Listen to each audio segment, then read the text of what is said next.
الحمدللہ وکفیٰ والصلاۃ والسلام علی من لا نبی بعدہ اما بعد فاعوذ باللہ من الشیطان الرجیم بسم اللہ الرحمن الرحیم فمن کان یرجو لقاء ربہ فلیعمل عملا صالحا ولا یشرک بعبادۃ ربہ احدا وقال النبی صلی اللہ علیہ وسلم لا يموتن احدکم الا وهو يحسن الظن بربہ او کما قال علیہ الصلاۃ والسلام رب اشرح لی صدری ویسر لی امری واحلل عقدۃ من لسانی یفقہوا قولی رب زدنی علما سبحانک لا علم لنا الا ما علمتنا انک انت العلیم الحکیم۔ قابل صد تکریم سامعین مکرم،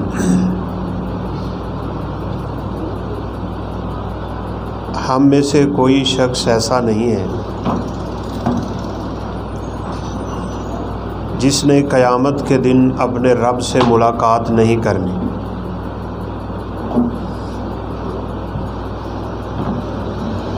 ہر شخص نے اپنے رب سے ملاقات کرنی ہے۔ اس ملاقات کا مقصد یہ نہیں ہے کہ اللہ تعالیٰ نے اپنے بندوں کو پہچاننا ہے کہ یہ کون ہے۔ اس ملاقات کا مقصد اپنی پوری زندگی کا حساب دینا ہے۔ رسول اللہ صلی اللہ علیہ وسلم کا فرمان ہے،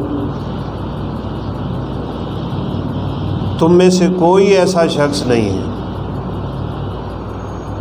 جو اپنے رب سے ملاقات کر کے اپنی زندگی کا حساب نہ دے۔ سَيُكَلِّمُهُ رَبُّهُ وَلَيْسَ بَيْنَهُ وَبَيْنَ اللَّهِ تَرْجُمَان، وہ اپنے رب سے یوں باتیں کرے گا کہ اس کے اور اس کے رب کے درمیان کوئی مترجم بھی نہیں ہوگا، کوئی ٹرانسلیٹر نہیں ہوگا۔ ہر بندہ اپنے رب کے سامنے آئے گا۔ کیا ممکن ہے کہ ہم اپنے رب کو اپنی پوری زندگی کا حساب دے دیں؟ بہت مشکل کام ہے۔ شاید کہ اپنے ایک دن کا پورا حساب دینا مشکل ہے، چہ جائے کہ پوری زندگی کا حساب۔ میں نے جان بوجھ کے ایک دن اپنے اسٹوڈنٹس کو کہا کہ جمعرات کو چھٹی ہوئی تھی اور ہفتے کو کلاس لگی ہے، آپ میں سے ہر طالب علم جمعرات کی چھٹی سے لے کے ہفتے کی صبح تک جو کچھ کرتا پھرتا ہے، جو کچھ اس نے کیا ہے، وہ مجھے ایک کاغذ پہ لکھ کے دو۔ ایک بندہ بھی نہیں لکھ سکا۔ کیسے لکھے؟ اسے کیا پتا تھا کہ ہفتے والے دن سوال ہوگا؟ اگر اسے پتا ہوتا تو شاید وہ اپنی پلاننگ کے ساتھ وقت گزارتا۔ اس لیے ہمیں سب سے پہلے تو یہ یقین کرنا ہے کہ ہم نے اپنے رب کو حساب دینا ہے۔ اب حساب بڑا کڑا ہے، حساب بڑا سخت ہے۔ یہ ہمارا حساب کیسے آسان ہو سکتا ہے؟ دعا بھی کریں اللہ تعالی ہم سب کا حساب آسان فرمائے۔ رسول اللہ صلی اللہ علیہ وسلم کا فرمان ہے، ایک شخص کا حساب اللہ تعالیٰ یوں بھی لیں گے، اسے بلائیں گے اور بلا کے فرشتوں سے کہیں گے اس کا نامہ اعمال لاؤ۔ وہ نامہ اعمال جب اس کا اللہ تعالیٰ کے سامنے رکھا جائے گا تو رب ذوالجلال اس سے اپنی نظر اٹھا لیں گے اور کہیں گے جاؤ میں نے اس بندے کو معاف کر دیا۔ صرف نظر ہوگی اس کے نامہ اعمال سے، تو اس کا یہ حساب انتہائی آسان ہو گیا۔ سیدہ عائشہ صدیقہ طاہرہ مطہرہ، ہم سب کی ماں، انہوں نے نبی کریم صلی اللہ علیہ وسلم سے پوچھا تھا۔ اصل میں ہوا یوں کہ آپ صلی اللہ علیہ وسلم کی رات ان کے پاس تھی، تو وہ کہتی ہیں میں نے بستر پہ ہاتھ لگایا تو آپ تھے نہیں۔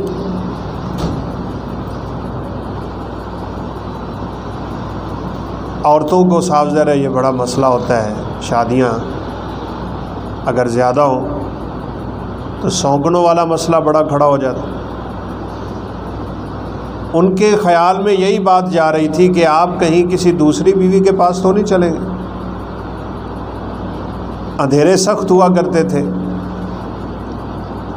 اور اس وقت چراغ آگ کے ہوتے تھے اور رات کو آگ جلانے سے آپ نے منع فرمایا۔ حالت نیند میں گھر میں آگ نہیں ہونی چاہیے۔ یہ آج کل گرمی کا موسم ہے، لوگ میٹ چلاتے ہیں، آگ جل رہی ہوتی ہے، تو اس سے آپ صلی اللہ علیہ وسلم نے منع فرمایا۔ اب وہ کہتی ہیں میں نے جب بستر پہ نہیں پایا تو میں نے نیچے اپنے حجرے میں یوں کر کے ہاتھ لگایا تو میرے ہاتھ آپ صلی اللہ علیہ وسلم کے دونوں پاؤں کو جا کے لگے۔ آپ سجدے کی حالت میں تھے اور آپ یہ دعا کر رہے تھے اللہم حاسبنی حسابا یسیرا۔ یہ میں چاہوں گا آپ دعا یاد کریں، ہمارے آنے کا فائدہ ہو، آپ کے بیٹھنے کا فائدہ ہو۔ اللہم حاسبنی، انشاءاللہ یاد ہے آپ کو، نہیں یاد تو 4 کلمے ہیں، آپ یاد کریں۔ آپ یہ دعا کر رہے ہیں سجدے کی حالت میں اللہم حاسبنی حسابا یسیرا، یا اللہ میرا حساب آسان کر۔ جب آپ صلی اللہ علیہ وسلم نماز سے فارغ ہوئے تو سیدہ عائشہ رضی اللہ تعالیٰ عنہ پوچھنے لگی یہ حساب یسیر کیا ہوتا ہے جو آپ دعا کر رہے تھے اللہم حاسبنی حسابا یسیرا، کہ یا اللہ میرا حساب انتہائی آسان ہو جائے، یہ کیا ہوتا ہے، کیسے آسان ہوگا؟ تو آپ صلی اللہ علیہ وسلم نے یہی فرمایا کہ قیامت کے دن بندے کا نامہ اعمال آئے گا، فیتجاوز عنہ، اللہ اس سے اپنی نظر پھیر لیں گے اور فرشتوں سے کہیں گے میرے اس بندے کو جنت نصیب کر۔ یہ حساب یسیر ہے۔ بعض لوگوں کا حساب یوں بھی ہوگا، حدیث میں ہے کہ اللہ تعالیٰ ایک بندے کو پردے میں لے گا اور پردے میں لے کے اللہ تعالیٰ اس سے حساب لیں گے۔ یہ بات ہمیں سمجھ آتی ہے کہ جن لوگوں سے دنیا میں گناہ ہوئے لیکن ڈرتے ڈرتے چھپتے چھپتے، تو ان کا حساب بھی قیامت کے دن اللہ پردے میں ہی لیں گے، اور جن لوگوں نے گناہ علی الاعلان کیے ہوں گے ان کا حساب بھی اللہ سب کے سامنے لیں گے۔ اس لیے آپ صلی اللہ علیہ وسلم نے اس بات سے منع فرمایا ہے کہ بندہ سب کے سامنے گناہ کرے۔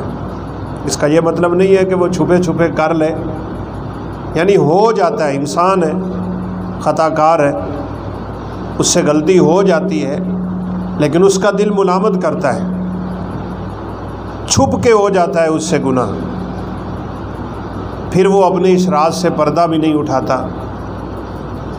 بعض لوگ ایسے بھی ہوتے ہیں، گناہ ہوا، اللہ تعالیٰ نے پردہ ڈال دیا اور وہ اللہ کا بندہ اس پردے کو خود پھاڑ رہا ہوتا ہے، لوگوں کو بتلاتا ہے میں نے یہ کام کرنا، تو آپ صلی اللہ علیہ وسلم نے فرمایا کہ اس بندے کو اللہ تعالیٰ اپنے پردے میں لیں گے اور پردے میں لے کے رب العالمین اس سے اس کے گناہوں کا اعتراف کروائیں گے۔ اب صاف ظاہر ہے وہاں تو اعتراف کرنا پڑے گا اپنے رب کے سامنے، اگرچہ کافر لوگ جو ہیں نا وہ وہاں پہ کوشش کریں گے کہ غلط بیانی کریں، یا اللہ یہ گناہ میں نے نہیں کیا، فرشتوں نے ویسے ہی لکھ لیا ہے، تو اللہ تعالیٰ اس کی زبان پہ تالا لگا دیں۔ سورہ یاسین ہم پڑھتے رہتے ہیں، الیوم نختم علی افواہہم وتکلمنا ایدیہم وتشہد ارجلہم بما کانوا یکسبون۔ آج ہم ان کی زبانوں پہ تالا لگا دیں گے، ان کے ہاتھ بولیں گے، ان کے پاؤں گواہی دیں گے وہ دنیا میں کیا کرتے پھرتے تھے۔ انسان کا وجود بولے گا، جسم کے ٹکڑے بولیں گے، اور وہ پوچھے گا اپنے ہاتھوں سے تم کیسے بول رہے ہو؟ قالوا انطقنا اللہ الذی انطق کل شیء، تو وہ کہیں گے آج اس ذات نے ہمیں بولنے کی جسارت اور طاقت دی ہے جس نے ہر چیز کو بولنے کی طاقت دی تھی۔ اچھا، ہمارا ایمان پختہ ہونا چاہیے۔ جن چیزوں کے پاس اس وقت بولنے کی طاقت نہیں ہے، اللہ تعالیٰ قیامت کے دن انہیں بولنے کی طاقت دے دے گی۔ زمین کا وہ ٹکڑا بھی بولے گا جس ٹکڑے پہ انسان نے گناہ کیا ہوگا۔ سورہ زلزال، اذا زلزلت الارض زلزالها فاخرجت الارض اثقالها وقال الانسان ما لها یومئذ تحدث اخبارها، قیامت کے دن زمین اپنی ساری خبریں بتائے گی اللہ کے حکم سے۔ اور اگر کوئی تھوڑا بہت کسی کے ذہن میں شک ہو نا تو یاد رکھیے گا کچھ حقیقی واقعات ہوئے۔ رسول اللہ صلی اللہ علیہ وسلم نے فرمایا میں مکہ کے اس پہاڑ کو جانتا ہوں، اس پتھر کو جانتا ہوں، جب بھی میں اس کے پاس سے گزرتا تھا وہ مجھے سلام کہتا تھا۔ کیوں جی؟ پہاڑ بولتے، پہاڑ باتیں کرتے، لیکن وہ کرتا ہے۔ اللہ تعالیٰ مجھے اور آپ کو بتانا چاہتے ہیں یہ کام ہوگا۔ ہمارے سامنے کتنے جانور ہیں، کبھی ہم نے دیکھا ہے گائے باتیں کر رہے ہو؟ صحیح بخاری کی روایت ہے، اور ہم سب کے لیے ویسے اس میں سبق بھی بڑا خوبصورت۔ آپ صلی اللہ علیہ وسلم نے فرمایا ایک آدمی جا رہا ہے تو چلتے چلتے وہ گائے پہ سوار ہو گیا، تو گائے جب چلی نہیں تو اس نے اس کو کوڑا مار دیا۔ جب کوڑا مارا تو گائے کہنے لگی میں اس مقصد کے لیے پیدا نہیں ہوئی، انا لم نخلق لہذا انما خلقنا للحرث، یہ جو تو سواری کا کام مجھ سے لینے لگا ہے اللہ تعالیٰ نے مجھے اس کام کے لیے پیدا نہیں کیا، ہمیں تو اللہ نے کھیتی کو پانی لگانے کے لیے پیدا کیا ہے، ہم تو کھیتی کا کام کر سکتی ہیں، تو ہم سے کیا کام لینا چاہ رہا ہے؟ تو حقیقت میں اگر سوچا جائے تو بے زبان سا جانور اپنی زندگی کے مقصد کو سمجھتا ہے، اور میں اشرف المخلوقات ہوں، مجھے اللہ نے ساری مخلوقوں سے افضل بنایا ہے۔ کیا میں نے، آپ نے کبھی اکیلے بیٹھ کے سوچا ہے مجھے اللہ نے کیوں بنایا؟ بڑی معذرت کے ساتھ، مجھے بنانے کا مقصد کیا تھا؟ اللہ نے مجھے دنیا میں کیوں بھیجا ہے؟ میں نے کیا کرنا ہے یہاں پہ؟ اس لیے بزرگ کہا کرتے ہیں 3 سوال اگر کسی کو سمجھ آ جائے اس کی دنیا اور آخرت بن سکتی ہے، لیکن سمجھنے والے بہت کم ہیں۔ ہمیں اس دنیا میں کس نے بھیجا ہے؟ یہ پہلا سوال ہے۔ جواب ہم سب کو آتا ہے، اللہ نے بھیجا ہے، لیکن کیا ہم اس اللہ کو جانتے ہیں؟ کتنا علم ہے مجھے اور آپ کو اپنے رب کے بارے میں؟ پھر دوسرا سوال ہے کیوں بھیجا ہے؟ ہم سب کہتے ہیں جی اپنی عبادت کے لیے بھیجا ہے، لیکن یہاں آ کے ہم کیا کرتے پھرتے ہوتے ہیں؟ یہ گمان آپ ذہن سے نکال دیں کہ آخر پیٹ لگا ہوا ہے، اولاد ہے، بیوی ہے، بچے ہیں۔ شریعت دنیا کمانے سے روکتی تو نہیں ہے، دنیا میں کھو جانے سے روکتی ہے۔ یہ تو صاف ظاہر ہے دنیا کا نظام ہے، ہم نے چلانا ہے، لیکن دنیا نہ ہو جو اس وقت دوڑ لگ گئی ہے نا پیسہ کمانے کے چکر میں، حلال و حرام کی تمیز کیے بغیر ہر بندہ کہہ رہا ہے آنا چاہیے، بس اس کام سے شریعت روکتی ہے۔ تیسرا سوال یہ ہے کہ واپس کس کے پاس جانا ہے؟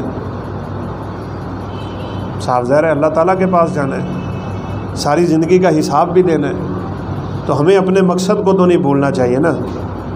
باقی رہی بات یہ رزق وزق کی، تو رب کعبہ کی قسم ہے اگر کسی شخص کو صحیح طور پہ یہ بات سمجھ آ جائے نا، نبی کریم صلی اللہ علیہ وسلم نے فرمایا اللہ تعالیٰ کا پیغام ہے، حدیث قدسی ہے کہ رب العالمین کہتے ہیں آدم کے بیٹے تو اپنے آپ کو میری عبادت کے لیے فارغ کر، میں تیرے دونوں ہاتھوں کو برکتوں سے بھر دوں۔ اور یہ یاد رکھیے گا برکت کا مطلب یہ ہوتا ہے کہ تھوڑا بھی ہو اس میں اللہ تعالیٰ اتنی وسعت رکھے کہ انسان کی زندگی آرام سے گزر رہی ہے۔ وگرنہ آپ کو پتہ ہے کروڑوں تک پہنچنے والے ان کی ٹینشنیں نہیں جاتی، سکون نہیں ہے۔ اور مجھے یاد پڑ رہا ہے کوئی پچھلا جو ہمارا درس یا اس سے پیچھے ہوا تھا، تو اس بات پہ بھی گفتگو کی، اس نقطے کو بھی سمجھانے کی کوشش کی کہ ہم سکون اور آرام کو ایک چیز سمجھ بیٹھے ہیں، ایسا نہیں ہے۔ آرام بدن کو ملتا ہے، سکون دل کو ملتا ہے۔ آپ پیسے سے آرام خرید سکتے ہیں، سکون نہیں خرید سکتے۔ سکون ایک روحانی چیز ہے اور وہ اللہ کی طرف سے ہے، بس الا بذکر اللہ تطمئن القلوب۔ اور ویسے دیکھا یہ گیا ہے اللہ سکون ان لوگوں کو نصیب کرتے ہیں جو رب کے لیے آرام قربان کر دیتے ہیں۔ آپ اس کائنات کی سب سے عظیم ہستی جناب محمد الرسول اللہ صلی اللہ علیہ وسلم کو لے لیں، آپ کتنا آرام کرتے تھے؟ سارا دن کام اللہ کے دین کا، رات کو تہجد اتنی لمبی، آپ کے پاؤں سوج گئے، ورم پڑ گئے، کھڑے کھڑے عبادت اتنی کہ اللہ تعالیٰ کو یہ کہنا پڑا قم اللیل الا قلیلا، آرام بھی کیا کریں تھوڑا سا۔ آپ نے آرام نہیں کیا، لیکن جتنا سکون اللہ اکرم الحاکمین نے آپ کو دیا ہوگا ہم تو تصور بھی نہیں کر سکتے نا۔ آرام اور شے ہے، سکون اور چیز ہے۔ سکون عبادت میں ہے، سکون خدمت خلق میں ہے، سکون اللہ کے ذکر میں ہے، سکون تلاوت قرآن میں ہے، سکون سچ بولنے میں ہے، اپنے آپ کو صاف ستھرا رکھنے میں ہے، اپنے دل کو پاک رکھنے میں ہے۔ جتنی نیکی زیادہ ہوگی اللہ کی قسم اللہ اتنا سکون زیادہ دے، پیسہ ہو نہ ہو۔ کتنا پیسہ تھا صحابہ کے پاس، کتنی دولت تھی صحابہ کے پاس، کیا تھا ان کے پاس؟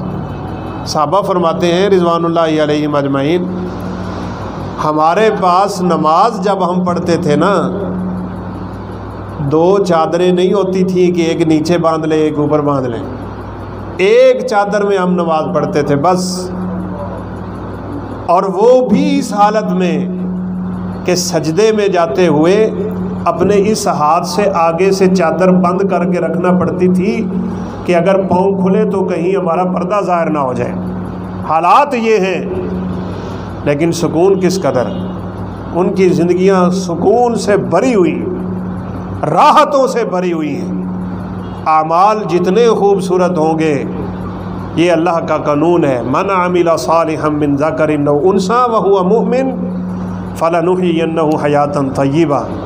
مرد ہو عورت ہو، غریب ہو امیر ہو، کالا ہو گورا ہو، اجمی ہو عربی ہو، لفظ من عربی میں موصولہ ہے، ہر ایک پہ بولا جاتا ہے، چھوٹا ہو بڑا ہو جو مرضی ہو۔ اللہ تعالیٰ فرماتے ہیں جو بھی اپنے اعمال درست کر لے گا میں اس کی زندگی کو خوشیوں سے بھر دوں گا، اس کی زندگی پاکیزہ کر دوں گا، بڑے سکون کی زندگی گزرے گی اس کی۔ تو یہ مت سمجھیے کہ پیسے میں سکون ہے، پیسے میں سکون نہیں ہے، یہ تو بڑا مشکل ہو جائے گا نا، کل کو جب حساب دینا ہوگا تو پھر کیا بنے گا۔ اس لیے جس کے پاس بہت کم ہے اس کی بڑی جلدی جان چھوٹ جائے گی۔ وہ اخبار پہ چھوٹا سا مضمون آیا ہوا تھا، بعض دفعہ فرضی بناتے ہیں لیکن سمجھنے کے لیے بڑا آسان ہوتا ہے۔ طالب علم نے استاد سے سوال کیا کہ اللہ تعالیٰ قیامت کے دن حساب کیسے لیں گے؟ تو کہا چلے میں بتاؤں گا کسی نے۔ کچھ تھوڑا سا عرصہ گزرنے کے بعد استاد نے کلاس کے 10 بچے تھے، 15 بچے تھے، سب کو پیسے دیے، ایک کو 5000 دے دیا، دوسرے کو 2000 دے دیا، ایک کو 3000 دے دیا، 1000 دے دیا، یوں کرتے کرتے کرتے جس بچے نے سوال کیا تھا اس کو 100 روپے دیں، فرمایا یہ میری طرف سے تحفہ ہے، لے جائیں۔ چند دن گزرنے کے بعد وہ مضمون والا لکھتا ہے کہ استاد نے ایک تندوری جلائی، بھٹی جلی، صاف ظاہر ہے وہ گرم جگہ تھی، تو اس نے طالب علموں کو کہا اب باری باری اس کے اوپر آ کے کھڑے ہو جاؤ اور میں نے جو پیسے دیے تھے مجھے اس پیسے کا حساب دو۔ اب سب سے زیادہ پھنسا 5000 والا کھڑا ہے اس تندور پہ، ایک پاؤں رکھتا ہے، دوسرا اٹھاتا ہے، دوسرا رکھتا ہے، یہ اٹھاتا ہے، یوں کرتے پھر یاد کر رہا ہے استاد جی وہ میں نے ادھر لگایا، پورا نہیں ہو رہا 5000 اس سے کھڑا ہے۔ تو یوں کرتے کرتے جس کو 100 دیا تھا وہ جھٹ سے تندور پہ چڑھا اور اس نے کہا استاد جی وہ 100 آپ نے مجھے دیا تھا، میں یہاں سے نکلا تو فقیر جا رہا تھا، میں نے اس کے ہاتھ میں دے دیا، تندور سے چھلانگ لگا کے نیچے، کہا بیٹا قیامت کے دن حساب ایسے ہوگا۔ جتنا اس جھنجھٹ سے جان چھڑا لو گے اتنا قیامت کے دن آسان ہو جاؤں گے۔ لہذا ہم میں سے ہر بندہ سوچے میں کیا کرتا پھرتا ہوں اور کیا کرنے آیا تھا۔ اللہ تعالیٰ فرماتے ہیں اگر اے بندے تو نے میری عبادت کے لیے اپنے آپ کو فارغ نہیں کیا نا، اللہ اکبر، املأت یدک بالشغل، تیرے دونوں ہاتھ کام سے بھر دوں گا، ہر ویلے کام، 24 گھنٹے ڈیوٹی۔ اور حدیث کے الفاظ ہیں فقر اور محتاجگی اور ہرس اور بخل اور کنجوسی اور مال کی محبت، یہ چیزیں تیری آنکھوں کے سامنے رہیں گی، یہ نکلیں گی نہیں تیرے دماغ سے، تجھے اللہ کی عبادت کے لیے وقت نہیں ملتا۔ اس لیے ہمیں اس کی طرف آنا ہے بھائی۔ اب دیکھیں وہ جانور ہے اور جانور اپنی زندگی کے مقصد کو سمجھ رہا ہے، بلکہ صحیح مسلم کی تو ایک روایت اور بڑی عجیب ہے، جو بات میں آپ سے کر رہا تھا نا، جانور بولیں گے، پہاڑ بولیں گے، درخت بولیں گے۔ آپ نے حدیث نہیں سنی جب عیسیٰ علیہ السلام کا نزول ہوگا، یہودی دوڑ کے درخت کے پیچھے جائے گا تو درخت بتائے گا میرے پیچھے یہودی، تعال یا مسلم ورائی یہودی فاقتلوا، آ مسلمان میرے پیچھے یہودی بیٹھا ہے اس کو قتل کر۔ درخت بول رہا ہے کہ نہیں؟ کیوں جی؟ اس لیے ہمیں یقین ہونا چاہیے ہمارے ہاتھ قیامت کے دن بولیں گے، پاؤں بولیں گے، جسم کے ٹکڑے بولیں گے، حتیٰ کہ حدیث مبارکہ میں یہ الفاظ ہیں، آپ غور سے سنیں۔ نبی کریم صلی اللہ علیہ وسلم نے فرمایا قیامت تب تک قائم نہیں ہوگی جب تک انسان کے ہاتھ میں جو لاٹھی ہوگی وہ بولنا شروع نہیں ہو جائے گی۔ اور ایک حدیث میں ہے اس کی ران کا یہ حصہ بتائے گا تیرے گھر میں کیا ہو رہا ہے۔ اور آج آپ دیکھ لیں سافٹ ویئر لوگوں کے اندر جا رہے ہیں، یہ چپیں اندر سسٹم چلا جائے گا۔ اب وہ موبائل تو سر عام آ گیا نا، جو یہاں پہ سٹیکر کی طرح لگ جاتے ہیں، بس جسم کے اندر سسٹم جا رہے ہیں۔ قیامت کے قریب نہ جانے کیا سے کیا احوال ہونے والے ہیں۔ آپ صلی اللہ علیہ وسلم نے واقعہ سنایا، ایک بھیڑیا آگے بڑھا اور اس نے ریوڑ سے بکری اٹھا لی، تو چرواہا دوڑا اور اس نے بکری اس کے منہ سے چھین لی۔ دو حدیثیں ہیں، اب نہ تو گائے بولتی ہے نہ بھیڑیا بولتا ہے، لیکن یہاں بولا ہے۔ اس نے بکری چھینی تو بھیڑیا کہنے لگا اس دن ان بکریوں کو میرے منہ سے کون بچائے گا جب دنیا میں میرے اور ان بکریوں کے علاوہ کوئی رہ ہی نہیں جائے گا۔ تو لوگوں نے تعجب سے کہا سبحان اللہ، ان الذئب یتکلم، بھیڑیا باتیں کرتا ہے؟ نبی کریم صلی اللہ علیہ وسلم نے فرمایا ہاں، میرا، ابو بکر اور عمر کا ایمان ہے بھیڑیا باتیں کرے گا، ہوگا۔ اور ایک حدیث میں ہے کہ دوسرا واقعہ، اس میں بھی ریوڑ سے بکری اٹھائی اور اس نے چھین لی چرواہے نے۔ بھیڑیا وہاں سے نکلا، پہاڑ کے اوپر چڑھا اور اوپر جا کے نا اس چرواہے کو مخاطب کر کے پتہ کیا کہنے لگا؟ اس نے کہا تو کب تک بکریاں چراتا رہے گا؟ کب تک اپنی زندگی ان چیزوں میں گزارے گا؟ وہ جا ارض حجاز، کھجوروں والی سرزمین، وہاں آخری نبی آ چکے ہیں، ان کا کلمہ پڑھ اور مسلمان ہو جا۔ بھیڑیا بتا رہا ہے، ہمیں سمجھنا ہے ان چیزوں کو، اپنی حقیقت کو سمجھیں اور اس مقصد کو سمجھیں جس مقصد کے لیے اللہ تعالیٰ نے مجھے اور آپ کو دنیا میں بھیجا ہے۔ اس تک و دو میں ہم لگ گئے تو انشاءاللہ حساب آسان ہو جائے گا۔ پھر انسان کو پتہ ہوتا ہے میں نے اللہ کے سامنے کھڑے ہونا ہے، میں نے حساب دینا ہے، ایمان مضبوط ہوتا ہے اعمال کرنے سے، تو نہیں تو بات خراب ہو جائے گی۔ تو بہرحال ایک شخص کا حساب اس انداز میں ہے، اللہ اسے پردے میں لے چکے اور اس سے اس کے گناہوں کا اعتراف کروا رہے ہیں۔ جب اس کے گناہوں کا یہ اعتراف خود کرتا چلا جائے گا نا، تو نبی کریم صلی اللہ علیہ وسلم نے فرمایا، اللہ تعالیٰ فرمائیں گے تیرے جن گناہوں پہ دنیا میں میں نے پردہ ڈال دیا تھا آج وہ سارے کے سارے معاف کر رہا ہوں۔ سترتھا فی الدنیا غفرتھا فی الآخرہ، میں نے دنیا میں جو راز نہیں اٹھائے آج وہ سارے کے سارے میں معاف کر رہا ہوں۔ اس کا مطلب یہ ہوا جو بندہ لوگوں کے سامنے گناہ کرے گا اس کا حساب بڑا سخت ہے۔ حساب اس بندے کا آسان ہے جس سے گناہ ہو بھی تو اللہ سے ڈرتے ڈرتے ہو، اس کا نفس اس کو ملامت کرے، اس کو بے چینی لگ جائے اور وہ پھر اپنے اس گناہ سے پاک ہونے کے لیے رب العالمین کے سامنے گریہ زاری کرے، توبہ کرے۔ میں بڑی معذرت سے کہہ دیتا ہوں، بعض ساتھی ناراض بھی ہو جاتے ہیں، سگریٹ لوگ سب کے سامنے پیتے ہیں، اس کو کون گناہ سمجھتا ہے؟ داڑیاں لوگ سب کے سامنے مناتے ہیں، اس کو کون گناہ سمجھ رہا ہے؟ شلواریں ٹخنوں سے نیچے پھینکی ہوئی ہیں، اس کو کون گناہ سمجھ رہا ہے؟ عورتوں نے اپنی شلواریں ٹخنوں سے اٹھائی ہوئی ہیں، اس کو کون گناہ سمجھ رہا ہے؟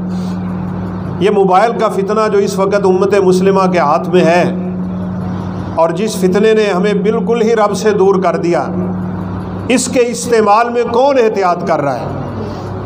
کیا چلتا ہے میرے موبائل پہ اور کیا دیکھتا ہوں میں، اور کیا کرتی ہیں میری انگلیاں ان ویب سائٹوں پہ جب ہم کھولتے ہیں؟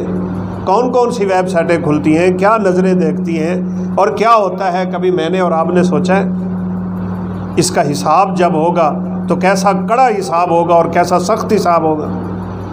اس لیے اللہ نہ کرے، اللہ نہ کرے کہ انسان میں یہ عادت ہو کہ وہ کھلم کھلا گناہ کرتا ہے۔ موسیقیاں نہیں لوگ چلاتے سر عام، اس کو کوئی گناہ ہی نہیں سمجھ رہا۔ اور سیدنا انس رضی اللہ تعالیٰ عنہ فرمایا کرتے تھے جن گناہوں کو تم معمولی سمجھ رہے ہو نا، کہ ناک پہ مکھی بیٹھی تھی اور اڑا دی، صرف اتنی بات سمجھتے ہو تم، ہم اس گناہ کو اتنا بڑا سمجھتے تھے کہ گویا ہم پہاڑ کے دامن میں بیٹھے ہیں، اگر یہ کام کر لیا پہاڑ ہمارے اوپر آ جائے گا اور ہم سب کو تباہ کر کے رکھ دیں، ہم اتنا بڑا سمجھتے تھے۔ اور آج وہ گناہ رہ ہی نہیں گئے ہمارے ہاں، دیکھا دیکھی۔ اور میں بالخصوص آپ کچھ نوجوان بھی بیٹھے ہیں، یہ آپ سے بالخصوص گزارش کروں گا، گناہ جو ہوتا ہے نا، گناہ کو بیان بھی نہ کیا کریں، اس کے اوپر تو پردہ ڈالنے کا حکم ہے تاکہ آگے سن کے دوسرے لوگ اس کی طرف متوجہ نہ ہو جائیں۔ آج کل تو اللہ معاف کرے خفیہ کیمرے کا دور آ گیا اور لوگوں کی خفیہ حرکتیں نوٹ کی جا رہی ہیں اور پھر ان کو پبلک کیا جاتا ہے لوگوں کے سامنے اتنی بڑی جرت اللہ تعالیٰ پہ، تیرے قیامت کے دن جب راز کھلیں گے تو کیا کرے گا؟ اب دیکھیں نا، آپ کو پتہ ہے وہ تھوڑا عرصہ پہلے واٹس ایپ کی پالیسی چینج ہوئی تھی کہ ہم آپ کا ڈیٹا جو ہے وہ شیئر کریں گے، یہ کریں، لوگ پریشان ہو گئے، واٹس ایپ کو چھوڑنا شروع ہو گئے، کوئی انسٹاگرام پہ جا رہا ہے، کوئی کسی اور پہ جا رہا ہے۔ یہ تو دنیا کی بات ہے، جب قیامت کے دن اللہ راز کھولیں گے تو کیا ہوگا؟ پھر کیا بنے گا؟ اصل خوف تو انسان کے دماغ میں اس بات کا رہنا چاہیے۔ سورہ طارق میں نا، یوم تبلی السرائر، اللہ اکبر، اللہ تعالیٰ فرماتے ہیں اس دن راز کھول دیے جائیں گے۔ یہ نہیں کہا میں کھولوں گا، بڑی سمجھنے والی بات، راز سارے ہی کھول دیے جائیں گے۔ کون کھولے گا بھائی؟ یہ فعل مجہول عربی کا ایک دستور ہے، اس میں وزن بڑا ہوتا ہے، قوت بڑی ہوتی ہے۔ کھول دیے جائیں گے، فرشتے کھولیں گے، نامہ اعمال کھلے گا، اللہ تعالیٰ کھولیں گے، میرے جسم کا وجود کھولے گا، میرے دوست راز فاش کریں گے، زمین کا ٹکڑا راز فاش کرے گا، جہاں جہاں گناہ ہوتا پھرا ہے ہر چیز اپنے راز قیامت کے دن فاش کرے گی۔ آپ خود سوچیں، جس بندے کے راز قیامت کے دن فاش ہو گئے اس کے پلے کیا رہ جائے گا؟ سب کے سامنے، انبیاء بھی ہیں، ساری مخلوقات بھی ہیں، ساری انسانیت بھی ہے۔ تو جو شخص یہ چاہتا ہے اس کے رازوں پہ پردہ رہے، اور یقیناً ہم میں سے ہر بندہ چاہتا ہے کہ قیامت کے دن اللہ ان گناہوں پہ پردہ ڈال دے، تو پھر نبی صلی اللہ علیہ وسلم کی یہ حدیث مبارکہ یاد رکھیں۔ آپ نے فرمایا، من ستر مسلمن سترہ اللہ یوم القیامہ۔ تم دنیا میں لوگوں کے گناہوں پہ پردے ڈالنا شروع ہو جاؤ، اللہ قیامت کے دن تمہارے گناہوں پہ پردے ڈال دیں، بیان نہ کریں۔ ابھی دیکھیں نا آپ، یہ جو اللہ تعالیٰ سب کو محفوظ فرمائے، زنا کی تہمت ہے۔ ایک شخص نے کسی مرد و عورت کو اس گناہ میں ملوث دیکھ لیا ہے، آنکھوں سے دیکھا ہے، سنا نہیں، علم الیقین ہے اسے، جاگتی آنکھوں سے دیکھ لیا ہے۔ شریعت اس کو بیان کرنے کی اجازت نہیں دیتی، بیان نہیں کر سکتے آپ کسی کے سامنے۔ اگر آپ نے بیان کر دیا اور آپ کے پاس 4 گواہ نہ ہوئے تو شریعت کا حکم ہے کہ جو شخص بیان کرے اس کی کمر پہ 80 کوڑے مارو۔ کیوں گناہ بیان کرتے ہو لوگوں کے سامنے؟ اب تو ماشاءاللہ کیا سے کیا ہو چکا ہوا ہے، ایسی ایسی اپلیکیشنیں آ چکی ہیں جو نوجوانوں کو اس بات پہ ابھار رہی ہیں، جی آپ اس کو ڈاؤن لوڈ کریں، آپ انوائٹ کریں، آپ کے بینک بیلنس میں اتنے پیسے بھیج دیں گے، یعنی گناہ بھی خریدو اور گناہ میں خود بھی لتھڑ جاؤ اور گناہ کو گناہ سمجھو ہی نہ۔ اور یوں دنیا نعوذ باللہ اس انٹرنیٹ میں کھو گئی ہے کہ لوگوں کو کوئی شعور نہیں رہ گیا ہم کیا کر رہے ہیں۔ قیامت کے دن کا حساب کتنا سخت اور کڑا ہوگا۔ تو دعا کریں اللہ تعالی ہم سب کا حساب قیامت کے دن آسان کرے۔ ایک شخص ایسا بھی آئے گا، خوش نصیب ہے، اور ہمارے ایک بہت بڑے عالم دین ہے، بلکہ آپ نے نام سنا ہوگا، عبداللہ ناصر رحمانی صاحب، اللہ تعالیٰ ان کو صحت کاملہ عاجلہ نصیب فرمائے۔ انہوں نے ایک بڑی پیاری بات کی تھی، جتنا کسی کے پاس علم زیادہ ہوتا ہے اتنی اللہ اسے حکمتیں بھی زیادہ دیتے ہیں۔ وہ فرمانے لگے کہ بعض لوگ ایسے ہوتے ہیں ان کے دلوں میں گناہ کی محبت ہوتی ہے، اور بعض لوگ ایسے ہوتے ہیں ان کے دلوں میں نیکی کی محبت ہوتی ہے۔ بڑا فرق ہے دونوں کا۔ جس کے دل میں نیکی کی محبت ہے وہ گناہ سے محبت نہیں کرتا، لیکن گناہ اس سے ہو جاتا ہے، آخر انسان ہے، غلطی انسان سے ہونی ہے، لیکن اس کے دل میں ہمیشہ نیکی کی محبت رہتی ہے۔ اس سے جب گناہ ہوتا ہے تو اللہ تعالیٰ خود ہی معاف کر دیتے ہیں۔ اس لیے اپنے دلوں میں نیکی کی محبت ہمیشہ پیدا کریں، گناہ سے نفرت کریں، نیکی سے محبت کریں۔ اور ایک حدیث مبارکہ کے بعینی ہی الفاظ ہیں، 6 دفعہ بندہ گناہ کرتا ہے، یہی بندہ جس کے دل میں نیکی کی محبت بسی ہوئی ہے 6 دفعہ گناہ کرتا ہے اور اپنے رب کو پکارتا ہے اللہ 6 دفعہ معاف کر دیتے ہیں اور آخری دفعہ اللہ تعالیٰ کی طرف سے آواز ہوتی ہے میرے بندے میں نے تیرے دل کو پرکھا ہوا ہے، تجھ سے جو غلطی بھی ہوگی میں رب تجھے معاف کر دوں گا۔ تیرے دل میں نیکی کی محبت ہے۔ اور پھر اس کا متضاد کیا ہوا؟ جس کے دل میں برائی کی محبت بیٹھ گئی ہے اس کی توبہ قبول نہیں ہوتی جب تک وہ اپنے دل کی جڑ سے گناہ کی محبت اٹھا نہ دیں، جب تک ختم نہ کر لیں۔ اس لیے اس کو اپنے دل پہ ذرا پر نظر رکھنی، میرے دل میں محبت نیکی کی ہے یا کہ دل میں محبت برائی کی ہے۔ لو ایسا شخص ہے جو قیامت کے دن اللہ تعالیٰ کے سامنے حساب کے لیے آ رہا ہے، نیکی کی محبت سے بھرا ہوا دل تھا لیکن گناہ کر بیٹھا۔ کس سے گناہ نہیں ہوتے سوائے انبیاء کرام علیہم الصلاۃ والسلام؟ ہر شخص گناہ کرتا ہے۔ اللہ تعالیٰ بلائیں گے اور فرشتے سے کہیں گے اس کے چھوٹے چھوٹے گناہ ذرا میرے سامنے رکھو۔ گناہ 2 طرح کے ہوتے ہیں، بڑے گناہ، چھوٹے گناہ۔ تو جب اس کے چھوٹے چھوٹے گناہ پیش کیے جا رہے ہوں گے تو یہ دل میں سوچے گا کہ اتنی باریک بینی سے کام شروع ہو گئے، میرا بنے گا کیا؟ ساتھ ساتھ اللہ تعالیٰ اس سے اعتراف کروا رہے ہیں، اقرار کروایا جا رہا ہے اور یہ اپنے گناہوں کا اعتراف کر رہا ہے اور دل میں سوچ رہا ہے ابھی بڑے بڑے گناہوں کی باری آ رہی ہے، پھر کیا بنے گا؟ اللہ اکبر۔ رسول اللہ صلی اللہ علیہ وسلم نے فرمایا اللہ تعالیٰ فرشتوں کو کہتے ہیں اس کے یہ جتنے بھی چھوٹے چھوٹے گناہ اب تک تم نے میرے اوپر پیش کیے تھے نا، وہ سارے کے سارے گناہ نیکیوں میں تبدیل کر دیں۔ اس کا دل نیکی سے بھرا ہوا ہے، اس کے دل میں نیکی کی محبت ہے، نیک لوگوں کی محبت ہے، نیک جگہ کی محبت ہے۔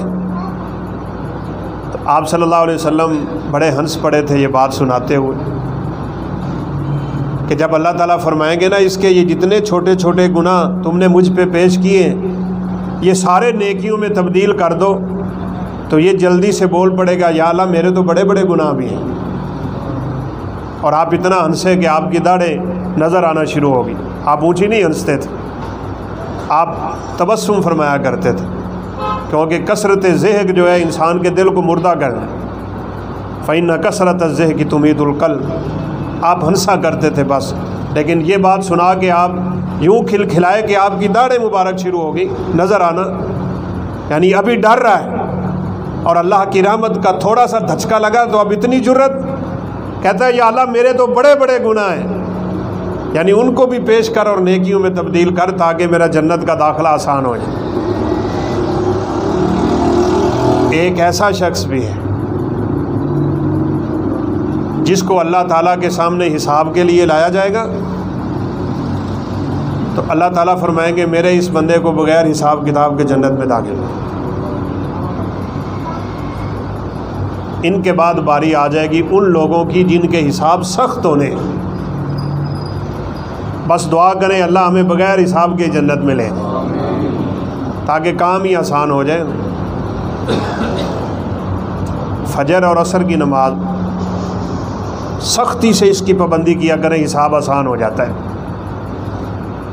اللہ اس بندے سے بڑی محبت کرتے ہیں، بالخصوص عصر اور فجر کی نماز کی پابندی کرنے والا ہے۔ نمازیں تو ساری نمازیں، لیکن یہ 2 نمازیں بہت زیادہ اہم ہیں۔ جتنے بھی نیکی کے اعمال ہیں وہ سب کے سب انسان کے نامہ اعمال کو قیامت کے دن وزنی کرنے والے ہیں اور حساب کو آسان کروانے والے ہیں، لیکن کچھ خوش نصیب ایسے ہیں اللہ اکبر جن کا حساب ہی نہیں ہوگا۔ قبر میں سب سے سوال ہونا ہے، ویسے 3 سوال ہم سب جانتے ہیں قبر میں ہوں گے۔ اچھا کچھ خوش نصیب ایسے ہیں جن سے قبر میں بھی سوال نہیں ہو۔ اللہ تعالیٰ ہمیں ان میں کر۔ ان میں ایک شہید ہے، شہید سے قبر میں بھی سوال نہیں ہو۔ اس کو فتنہ قبر کہتے ہیں۔ ایک ہوتا ہے عذاب قبر، ایک ہے فتنہ قبر۔ فتنہ قبر کا مطلب لوگوں سے فرشتوں کا سوال کرنا ہے۔ تو نبی صلی اللہ علیہ وسلم نے فرمایا شہید کو اللہ نے قبر کے فتنے سے ہی بچا لیا، یعنی اس سے سوال ہی نہیں ہونے۔ تو کچھ لوگ جنت میں جائیں گے بغیر حساب و کتاب کے، ان کی تعداد بھلا کتنی ہے؟ 70,000۔ اور نبی صلی اللہ علیہ وسلم کے امتیوں کی تعداد کتنی ہے؟ اس وقت موجودہ وقت میں ہم کتنی تعداد میں ہیں مسلمان؟ کیوں جی؟ کوئی 1.5 ارب ہے؟ 1 ارب سے زائد تو بھی ہے۔ تو 1400 سال تو نبی صلی اللہ علیہ وسلم کو ہو گئے، قیامت نہ جانے کتنی دور ہے، آپ کے امتیوں کی اتنی تعداد ہوگی صرف 70,000 بغیر حساب کتاب، اور یہ ہوں گے ویسے بڑی شان والے۔ آپ صلی اللہ علیہ وسلم نے فرمایا امتیں قیامت کے دن اپنے نبیوں کی طرف آ رہی ہوں گی تو کسی نبی کے پاس ایک امتی آئے گا، بس ہے ہی ایک، کچھ بیچارے اکیلے ہی ہیں، کوئی بھی نہیں۔ اور یوں کر کے بیان کرتے کرتے آپ نے فرمایا ایک دم آسمان امتیوں سے بھر گیا، تو میں نے خوشی سے نظر اٹھائی کہ میری امت آ گئی ہے، تو جواب ملا نہیں، یہ عیسیٰ علیہ السلام کی امت ہے۔ پھر مجھے کہا گیا اب آپ نظر اٹھائیں، تو میں نے نظر اٹھائی تو آسمان کا کوئی کنارہ، کوئی چپا ایسا نہیں تھا جہاں سے میرے امتی نہ آ رہے، اور ان کی سب سے پہلی لائن جو تھی ان اول زمرۃ من امتی یأتون یوم القیامۃ وجوہہم کالقمر لیلۃ البدر، پہلی پوری لائن کے لوگوں کے چہرے ایسے تھے جیسے 14ویں کا چاند چمک رہا ہوتا ہے، اور مجھے بتایا گیا یہ سب بغیر حساب کتاب کے جنت میں جانے والے۔ اچھا بڑی سوکھی سی بات ہے، قیامت کے دن پتہ کن کا چہرہ چمکے گا؟ جو لوگ وضو کرتے ہیں، جو کیا کرتے ہیں؟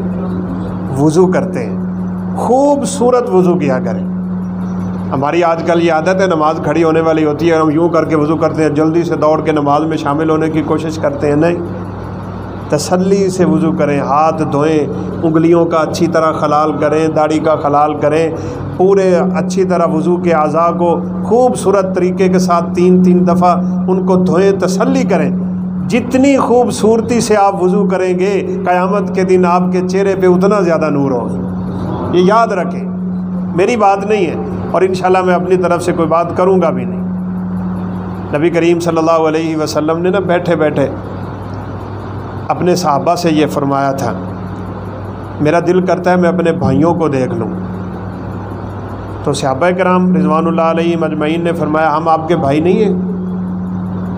آپ نے فرمایا بل انتم اصحابی و اخوان الذین لم یأتوا بعد، تم تو میرے صحابہ ہو، میرے بھائی وہ ہیں جو ابھی دنیا میں آئے نہیں، یعنی میرے امتی۔ صحابیت کے درجے کو تو امتی نہیں پہنچ سکتا نا، یہ تو سوال ہی پیدا نہیں ہوتا۔ آپ صلی اللہ علیہ وسلم نے فرمایا میرا امتی احد پہاڑ سونے کا خرچ کرے نا تو میرے صحابی کی آدھی کھجور کے صدقے کو نہیں پہنچ سکتا۔ اس لیے سیدنا عبداللہ بن عمر رضی اللہ تعالیٰ عنہ فرمایا کرتے تھے کسی شخص کو رسالت مآب کے ساتھ 1 سینکڑ کا بھی 100واں حصہ آپ کے ساتھ کھڑے ہونے کو مل جائے اور آپ کی زیارت کو مل جائے، آپ کے امتی کی 40 سال کی عبادت سے افضل ہے۔ ساری زندگی کی عبادت ہماری صحابہ کی شان کو نہیں پہنچ سکتی۔ تم میرے صحابہ ہو اور میرے بھائی وہ ہیں جو ابھی دنیا پہ آئے نہیں ہیں، میں ان کو دیکھنا چاہتا ہوں۔ تو ہم کہا کرتے ہیں ہم لوگ حقیقت میں کتنی شان والے ہیں اور شان والے بن سکتے ہیں۔ ساری کائنات اللہ کے نبی کے دیدار کو ترستی ہے اور اللہ کے نبی مجھے اور آپ کو دیکھنا چاہتے ہیں، کیسی عجیب بات ہے۔ آپ نے فرمایا میں اپنے بھائیوں کو دیکھنا چاہتا ہوں، لیکن صاف ظاہر نہیں دیکھ سکوں، اجل مجھے موقع نہیں دے گی، موت آ جائے گی۔ میرے ان بھائیوں کو یہ بتا دینا انا فاراتہم علی الحوض، میں حوض کوثر پہ کھڑا ہو کے ان کا انتظار کروں گا۔ تو میں پھر بڑی معذرت سے اشارہ کر دیتا ہوں، اگر قیامت کے دن ہمارے نبی ہمیں دیکھیں، ہمارے چہرے پہ داڑھی نہ ہو، ہمارا چہرہ سنت رسول کے مطابق نہ ہو، تو دنیا میں تو آپ نے ایک بندے سے چہرہ موڑا ہے، سیدھی بات ہے، اس نے داڑھی نہیں رکھی ہوئی تھی، سامنے آیا، آپ نے چہرہ ادھر گیا، نہیں دیکھا اس کو، تو پھر قیامت کے دن بھی نہیں دیکھیں گے، سیدھی بات۔ ہم صرف اپنی خواہش پرستی کے پیچھے اتنی بڑی نیکیوں سے اور اتنی رحمتوں سے محروم ہو جائیں، یہ تو ہماری بدقسمتی ہوگی۔ اچھا، صحابہ نے بڑی جلدی سوال کر دیا تھا، بعد میں اختتام کی طرف لے جاتا ہوں، کہ آپ حوض کوثر پہ کھڑے ہوں گے، ہر نبی کا حوض ہے، ویسے ہر نبی کو اللہ تعالیٰ نے حوض دینا ہے، لیکن فرق یہ ہے ہر نبی کے حوض کا پانی عام پانی ہے، اور آپ صلی اللہ علیہ وسلم کے حوض کا پانی نہر کی جنت کی نہر کوثر سے آیا ہوا ہے۔ آپ نے فرمایا نہر کوثر کے 2 پرنالے میرے حوض میں گرتے ہیں، اسی کا پانی میرے حوض میں آتا ہے، اور میرے حوض کی لمبائی چوڑائی 1 مہینے کا سفر کرو تو اتنی زیادہ ہے، اس کے برتن آسمان کے چمکتے ستاروں کی طرح ہیں، دودھ سے سفید پانی اور شہد سے میٹھا پانی ہے، جس کو ایک گھونٹ بھی مل گیا اس کی ساری پیاسیں ہی ختم ہو جائیں گی۔ اللہ ہمیں حوض کوثر کا پانی اپنے نبی کے دستے شفقت سے نصیب فرمائے۔ ایک صحابی نے یقین مانے میرے اور آپ کے لیے مسئلہ ہی حل کر دیا۔ اس دن اتنے لوگ ہوں گے، آپ اپنی امت کو پہچانیں گے کیسے؟ آپ کی امت کی پہچان کیسے ہوگی قیامت کے دن، کہ جن کو پہچان کے آپ حوض کوثر پہ بلا کے جامع کوثر نصیب فرمائیں گے؟ پہچان تو ہمیں بتائیں امتیوں کی کیا ہو۔ تو چلیں آپ جاتے جاتے یہ پہچان ہی لے جائیں مجھ سے۔ آپ بات سمجھاتے تھے اور بڑا خوبصورت انداز تھا آپ کا۔ یہ بھی اللہ تعالیٰ کی عجیب رحمت ہے، جو شخص نہ پڑھا ہے نہ لکھا ہے، ساری کائنات کا استاد بھی، اور استاد ایسا کہ کائنات میں اس جیسا استاد کوئی نہیں۔ جس لیول کے لوگ ہوتے تھے اس انداز میں بات سمجھاتے تھے۔ سامنے وہ لوگ بیٹھے ہیں جنہوں نے گھوڑے رکھے ہوئے تھے۔ آپ صلی اللہ علیہ وسلم نے فرمایا اچھا یہ بتاؤ، ایک آدمی کے پاس گھوڑے ہوں اور سارے کے سارے کالے سیاہ ہوں، کالے سیاہ گھوڑے کھڑے ہوں، ان میں اس کا ایک گھوڑا ایسا ہے جو 5 کلیان ہے، اس کی چاروں ٹانگیں سفید ہیں، چہرہ بھی سفید ہے، کیا یہ سفید چہرے اور ٹانگوں والا گھوڑا ان کالے گھوڑوں میں دور سے نہیں پہچانا جائے گا؟ تو صحابہ کہنے لگے بلا یا رسول اللہ صلی اللہ علیہ وسلم، کیوں نہیں؟ آپ نے فرمایا بس یہی پہچان ہے، قیامت کے دن میرے امتی آئیں گے، جہاں جہاں وضو کا پانی لگا ہوگا وہ حصہ 14ویں کے چاند کی طرح چمکتا ہوگا۔ یہ پہلی امتوں کو نصیب نہیں ہو سکی یہ چیز، لہٰذا وضو کریں اور خوبصورت وضو کریں۔ آپ نے فرمایا جو چاہتا ہے قیامت کے دن اس کے چہرے کا نور بڑھ جائے، زیادہ ہو جائے، خوبصورت ہو جائے، اسے چاہیے وضو بھی خوبصورت کرے۔ اور تفسیر ابن ابی حاتم کی جو روایت ہے، مشہور روایت ہے، لوگ حساب کے لیے کھڑے ہوں گے، حساب نہیں ہو رہا ہوگا، آدم علیہ السلام کے پاس جائیں گے، وہ انکار کر دیں گے میں نے تو ایک دانہ کھا لیا تھا۔ نوح علیہ السلام کے پاس جائیں گے، سارے انبیاء انکار کرتے جائیں گے، ہر ایک اپنا اپنا عذر پیش کرتا جائے گا۔ اکثر انبیاء کا عذر یہ ہوگا میں نے اپنی قوم کے خلاف بد دعا کی ہوئی ہے، آج مجھے ڈر لگ رہا ہے۔ آدم علیہ السلام کہیں گے میں نے ایک گناہ کیا تھا، آج اس سے ڈر لگ رہا ہے۔ یوں کرتے کرتے جب آپ کی خدمت عالیہ میں حاضر ہوں گے تو آپ نے فرمایا میں 8 دن مسلسل اللہ کے عرش کے پائے کے ساتھ سجدے میں گر جاؤں اور رب کو مناؤں گا، اور اللہ مجھے ایسی کلمے سکھائے گا، اپنے ایسے نام سکھائے گا، ایسی دعائیں سکھائے گا جو مجھے دنیا میں بھی نہیں آتی تھی۔ میں ان ناموں کے واسطے دے دے کے رب کو منا لوں گا، اور رب کا غصہ ٹھنڈا جب ہو جائے گا تو اللہ فرمائیں گے ارفع راسک یا محمد صلی اللہ علیہ وسلم، اے محمد اپنا سر اٹھاؤ، سل تؤتا اشفع تشفع، مانگو کیا مانگتے ہو، کس کے حق میں سفارش کرنا چاہتے ہو؟ تو آپ نے فرمایا جب میں سر اٹھاؤں گا تو مجھے دائیں بائیں اپنی امت کھڑی ہوئی نظر آئے گی۔ تو صحابہ نے پوچھا آپ کو کیسے پتہ چلے گا آپ کی امت ہے؟ تو آپ نے فرمایا سیماہم فی وجوہہم من اثر السجود، ان کی پیشانیوں پہ سجدوں کے نشان پڑے ہوئے ہوں۔ تو نماز پہچان ہے، وضو پہچان ہے، تو یہ اعمال انسان نیک کرے گا تو انشاءاللہ اس کی دنیا بھی بہتر ہے، اس کی آخرت بھی بہتر ہے، اور ہم اس دنیا میں اپنی آخرت ہی بنانے کے لیے آئے ہیں۔ دنیا ہم نے گزارنی ہے مجبوری کے تحت۔ یہ بالکل ایسے ہم لوگ بلتستان کی طرف سفر پہ تھے تو صاحب ظاہر ہے بڑا خطرناک سا ایریا ہے. وہاں سے آگے ہمارے فوجی کچھ جا رہے تھے, ہم گپ شپ کرتے گئے, بڑا لمبا سفر تھا بس میں, تو سیاچن کے علاقے میں اور گلیشیئر کے علاقے میں جا رہے تھے. تو وہاں کیسے رہتے ہیں وہ؟ بس ہمیں دنیا میں ویسے رہنا چاہیے. ایک سیکنڈ کے لیے وہ اپنے جسم کا حصہ اپنے لباس سے ظاہر نہیں کر سکتے, وگرنہ وہ جسم کا حصہ خراب ہو جائے گا, اتنی سردی ہے. اب وہ دنیا تو گزار رہے ہیں لیکن مجبوری کے ساتھ گزاریں. ہم بھی دنیا گزاریں لیکن دنیا میں پھنس کے نہیں. بزرگ کہا کرتے ہیں پیسہ ہاتھ پہ رکھو, یہ ہاتھ کی میل ہے, اسے دل میں نہ اترنے دو. یہ دل میں اتر گیا تو کام خراب ہو جائے. آ گیا ہے اللہ تعالیٰ کی نعمت ہے, شکر کرو. نہیں آیا اللہ تعالیٰ کی آزمائش سمجھ لو, صبر کرو بس. اس سے زیادہ اس کو کچھ نہ سمجھو. یہ کوئی حقیقت نہیں ہے جس کو لوگ حقیقت سمجھ بیٹھتے ہیں اور اسی میں کھو کے رہ جاتے ہیں. نبی صلی اللہ علیہ وسلم نے ایک مثال دی تھی, دو بھوکے بھیڑیے بکریوں کے ریوڑ میں چھوڑ دو, اتنا وہ بکریوں کا نقصان نہیں کرتے جتنی مال کی محبت انسان کے ایمان کا نقصان کر جاتی ہے. بچو اس سے, اپنے آپ کو دنیا سے جھنجھٹ سے نکالو, رب کی طرف رجوع کرو, اپنے رب کی طرف جھکو, اس کی طرف عاجزی کرو, انکساری کرو, اس کے بندے بنو, اس کی عبادت کرنے والے بنو, اس کو یاد کرنے والے بنو. گناہوں سے اپنے آپ کو بچاؤ, ان فتنوں سے اپنے آپ کو بچا لو اور اللہ کی طرف دھیان کرتے ہوئے اپنی زندگی گزار جاؤ. جیسے عمر فاروق رضی اللہ عنہ نے کہا تھا, کسی نے پوچھ لیا یہ تقویٰ کیا ہوتا ہے, پرہیزگاری کسے کہتے ہیں؟ کہا کبھی خاردار جھاڑیوں والے علاقے سے تیرا گزر ہوا؟ کہا ہوا. کہا اگر رستے کے دونوں جانب خاردار جھاڑیاں ہوں, کانٹے دار درخت ہوں, بتا تو کس طرح گزرتا ہے اس سے؟ فرمایا کہ میں تو اپنے کپڑے لپیٹ لیتا ہوں, اپنے آپ کو بچاتا ہوں, ادھر سے کوئی کانٹا نہ لگ جائے, ادھر سے کوئی کانٹا نہ لگ جائے. فرمایا اسی طرح گناہوں سے بچا کے زندگی گزار جاؤ, یہی تقویٰ ہے, یہی پرہیزگاری ہے, اور یہی لوگ قیامت کے دن کامیاب ہے. میری اللہ اکرم الحاکمین سے دعا ہے اللہ تعالی ہم سب کو قیامت کے دن سرخرو فرمائے. ہمارا حساب اللہ آسان کیا بغیر حساب کے ہمیں جنت میں داخلہ دے. اپنے پیغمبر کے دست شفقت سے حوض کوثر کا پانی نصیب فرمائے.